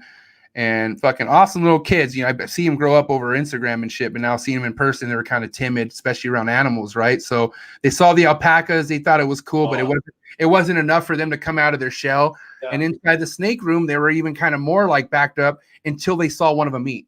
And once that for whatever reason, that just like they were like, yeah. And I was like, "Do you want to see another one eat?" And they're like, then all of a sudden they're responding to me, and like they're never gonna forget that. Hopefully they don't have nightmares, but they were frozen thaw, they were dead, but they were the fucking mammoths. I was feeding them for me, so I was feeding the big ones, dude, and that's what people like, man. They're like, "Can they eat rabbits? Can they eat small animals?" And I'm like, "Oh yeah, some of these bigger ones, you can put a big rabbit there, and they'll take that down, or big rats or whatever. They'll eat them." Yeah, it's pretty cool. Like we don't like anytime people come over and like. I mean, because we keep other, like, it's not just reptiles. I got, like, parrots and shit like that, too. So it's always, you know, anyone comes over, it's I feel bad because, like, we try not to, like, just talk about our animals when people come over. But because, like, for us, it's, like, an everyday thing. But that's what, like, people want. They're like, okay, when are we going to go downstairs and see, like, this? And where is this? And where are the snakes? And blah, blah, blah. And it's just like, where are the macaws? Like, let me see the big birds. And what's your friendliest bird? And let's take this one out. And you got, like, oh, man, like, a little Senegal parrot on your shoulder. Yeah, so it's pretty cool. In your ear. Yeah, it's just it's funny. It's like you have different types of people that, like, you know, for instance, I have people that know what I do. And there's some of them that are interested, and then the ones that just could care less. You know what I mean? And it's like, it's kind of just like, you know what I mean? I think it's funny, but it's kind of like also to where there's times where I don't always want to be talking about animals. Like, don't get me wrong, I love talking about animals, but if I'm finally out on a night, you know what I mean? And they're just like, we talk about that all the time, and we're like, okay, we're gonna make a point not to talk about the animals tonight, please. If somebody asks, quick answer. But then it always turns into like forever. But then you're drinking and people say, "Show me a picture, show me a picture." You pull out your phone and you're like, "Oh my God, what's this? What's that?" And then next you're 2 hours into it and you're like, "Jeez." But it is nice, like to not talk about them sometimes. Yeah. Because if somebody asks us for it, how can you? I'm not gonna not show you. You know what I mean? I'm like, fucking all right. It wasn't me who fucking opened this conversation. You know the best part about that is when someone's done talking to you and they go, "Oh my God, I can tell how much you love what you do." Yeah. Because the conversation, your tone just went like through the roof. You were smiling. You were loud. Yeah. Like sometimes I lose control and I start talking loud, and they're like, "I know this is what you were meant to do because you like it." Talking about anything. Because I'm Italian and I'm Portuguese, and that is the best. We talk loud and we use our hands. I'm Italian and Mexican, so I'm right there with Bairos. I'm like, sometimes I'm like, Bairos, shh. He's like, what? He's like talking so loud. I'm like, holy shit. Oh, bro, I used to the biggest problem, well, probably more than just this problem, but I mean, I was in sales too, right? And the only person who really loved me was my manager because I fucking crushed numbers. But all my associates never liked being around me because how loud I was. Like, I even tried to get people complaining, saying I was yelling at my customers, but the customers weren't complaining. I'm just fucking very like excited that I'm about to sell this person like 10 phones. You know what I mean, or something fucking like. Dude, I'm the exact. We have a very similar background for sure. You and I know it. I suck at sales. Yeah. I just have if I have an attitude where you can't lose, and I'm just so excited. I'm like, dude, hello, like you can't, like you're not walking away from this. Like this. We're closing this today. You're gonna love it. Your kids are gonna love it. Your wife's gonna love it. Let's do it. Yeah. You almost get this too when you know, like when you find somebody who's looking for their first snake or second snake, and they have such a good interaction, and that's why it's important. Anyone out there who sells snakes should pay attention to this, but. you should really take care of somebody who's buying their first couple of snakes, Oh, because yeah. you're really, really, really setting the tempo for their existing being in this hobby. And the shitty thing is, like, I haven't heard of too many people with ball pythons being scared out of fucking, you know, I've heard a couple horror stories, but like of people getting ripped off, but like not like animals dying on them and killing their collection and shit like that. And there's people who get that kind of experience first dabbling in chondros, emeralds, where they get these fucking, you know, imported snakes that they don't know what they're dealing with, and they have like some sort of a nidovirus disease or something that kills everything around them, the reptile. And then they're just like, they're shattered. Their dreams are just fucking shattered. And then, you know what I mean? So what I'm saying is, anyone who's selling anybody a snake, man, like, you want it, that you treat that customer like a delicate flower. You know what I mean? Like, and you know, the funny part is Keri gives me shit because she's like, she doesn't give me shit, but she laughs at it because I will do that. Again, being sales, everybody has my number. So anybody we've sold one snake to or 5 snakes to have my number. So they will message me and say, oh, Bairos, I got a question. Or, oh, Bairos, this was awesome. And all of a sudden, my phone's blowing up, and I'm like, it's this person, or it's this person, it's this person. She goes, no, I'm not mad. She just asked, she goes, your phone. I'm like, you know what? I love responding back to that kind of stuff. You go, so like, this is how nice Bairos is. So we sold a snake not too long ago, a month ago or so. And this snake was like crushing food. It was like solid eater. And the person, and it was like, I don't know, what was it, 300 grams? 300 grams, roughly. Yeah.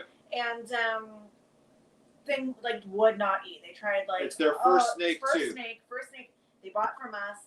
And Bairos actually went, so they lived like not too far from us. He actually went to their apartment to like help them, to show them like how to feed it, and like, so like that's pretty awesome. Got you know it what to I mean? eat. I'm like, you know what, the thing ate, whatever. They were so thankful that, oh my God, you know, finally this thing's eating. And it was just like, now those people I know are like always like, they're gonna entrust. They're gonna entrust that, whether they buy another snake from me or not, or they go, do you know this person, or they trust. So I've even had people who I've sold snakes to, or we sold snakes to, that have looked for other animals, and instead of me saying no, wait till I hatch this, or I've got something better, they'll ask me, what do you think of so and so, or what do you think of this snake working towards what I want to do? And I'm like, that guy you're talking about is solid.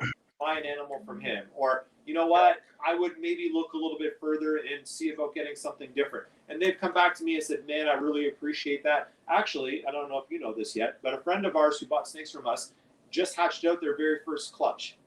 And we're gonna go and help sex those animals for them. You're gonna sex the animals. Delicate hands. She's sexing the animal. But they're like, are you sure? And it's Eric and Samantha. And they're like, you know what? Let's do it. You were right, Will. You were right. So Will's right a lot. I think. Last time I checked, Will's always right. So we're gonna go there.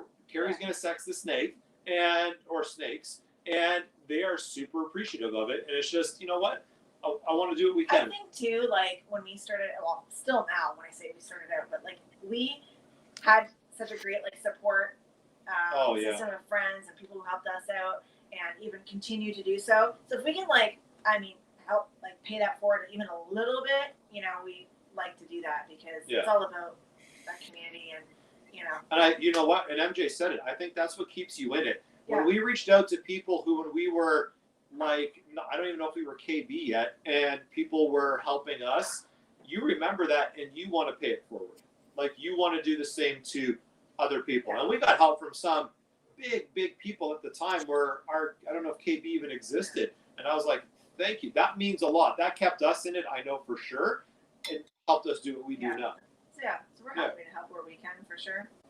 Man, I'll never forget the people who put me on at the beginning, and the people who continue to put me on. I'm like, that's what made me realize I'm in a good place, is the people around me and people giving me advice, and you know what I mean? Like, I mean, I can't. Jared and stuff, I wouldn't take advice from, but like. Depends though. It depends. Are we gonna go eat barbecue or what? Like, Texas barbecue. He knows his stuff when it comes to food. Yeah. And Jordans. Love you, Jared. He has a cool shoe game, from what I know. Big shoe game. Yeah. Hey guys, dude, this has probably been an amazing couple hours. I can't even really express how happy it is to finally get you guys on the show, because as Probably. exciting it was to meet you guys, you know, in Cali, but then really sober, more sober, I should say, in Michigan.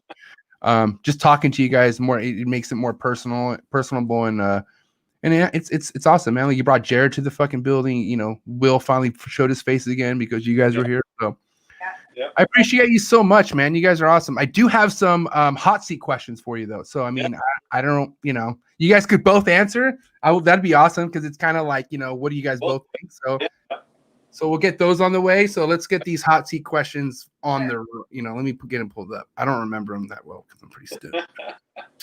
So where are they at? Here they are. All right. Hot seat question time. You ready? Ready. All right. Frozen thought or live? Frozen thought. All right. 8 cutter or no cut? Egg cut. All right. Are you big flexor or no flexor? Big flexor. Yeah. You got to answer. You can't. You have to be more excited to answer, please. Just say it's big flex or no flex. You said no flex. Yeah. I'm big flex. Wow. Okay. French fries and gravy or poutine? Poutine. Yeah. Whatever. Steak or calamari? Calamari. Wow. Oh, dude. All right. Van Halen or Sammy Hagar? Van Halen. All right. West Coast rap or East Coast rap? Oh, Oh God, shit, dude. I don't. Tie. That's a question both, for you. Yeah, I listen to both heavy, dude. You got to answer, bro. Yeah. All right. Let me make this easy for you. Tupac or Biggie? Tupac, West Coast. So you're West Coast. Yeah. Miss, I need you to answer, please. Yeah, I'll go with Tupac. Yeah. All right. Little word association. First thing to come to mind. You ready? Okay. Milk. Cow. Coffee. Cocoa. Chocolate. Hot chocolate, yeah. Stuck shed. Snakes. Oh shit, that sucks. Yeah, it sucks. Snake. That's what the first word. It sucks. Yeah. Okay. Hemipedes. Lucky. Lucky boy snake. What do you think, Keri? I She said lucky. Yeah. Oh, lucky. Okay. Yeah. All right. Instagram trolls. Too many of them. Fuck off. I like that. Instagram or Facebook? One has to go. One has to go. Facebook. Facebook. Okay. All right, there you have it. Guys, like I said, you guys have a lot of supporters out there, me including. A lot of people fuck with you guys. Oh yeah. Much loved. You know, America fucks with you guys heavy, from what I know. No, everyone knows that. So, what do you have to say to all your supporters? Anyone who loves you, asks about you, follows you, everything, all that. What do you have to say to them? We're gonna do a 2-part because I think Keri and I both have. So I would like to say, and you said it first. So I think our biggest following, probably still to date, and the heaviest is our U.S. followers. So to everybody in the U.S., thank you guys very much.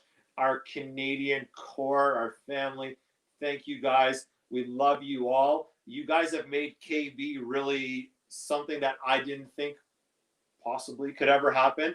To the close-knit group of friends, we love you guys. You guys are amazing guys, gals, everybody. And you know what?